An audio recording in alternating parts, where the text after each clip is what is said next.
After months of lying about tariffs, let's watch Scott Bessent completely contradict himself and say that cutting tariffs will lower prices. Substantial announcement over the next couple of days in terms of things we don't grow here in the United States. Coffee being one of them, bananas, other fruits, things like that. So that will bring the prices down very quickly. And Brian, we inherited this affordability mess. It was the worst inflation 40, 50 years, one of the worst in the nation's history. And affordability. First, Scott is a terrible spokesperson who is an incredibly uncomfortable liar. That's pretty evident from that segment. Second, I'm sure our coffee growing friends in Kona, Hawaii are upset to learn that they don't exist and they aren't in the United States. Let's just tackle this basic claim that they inherited an affordability crisis. We know that by the end of the Biden administration, inflation was basically back down to pre COVID levels. In fact, when you look at US retail prices behind me, they were actually falling index to January 2024 prices. Guess what happened in January 2025 that caused retail prices to shoot up again?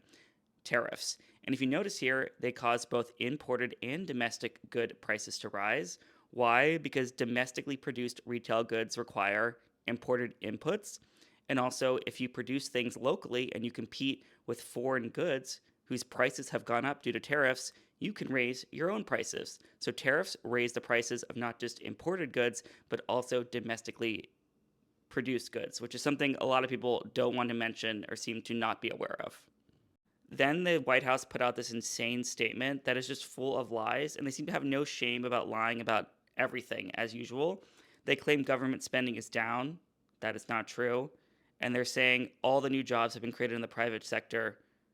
I mean, maybe because you've slashed a ton of essential government jobs, but I don't know why that's a good thing. And also, are we even creating jobs at this point? It seems like we are losing a ton of jobs, but we don't know that because you stopped publishing the statistics. And the deficit is not down by more than 25%. So just everything here is just a complete total fabrication and lie. For instance, here is the graph of year over year government spending. The purple is this year, the green is last year. We are spending more every single month than we were last year. So I don't know where they get these numbers from because they just make them up. Like everything they do, total lie. Don't believe anything they say. Thank you.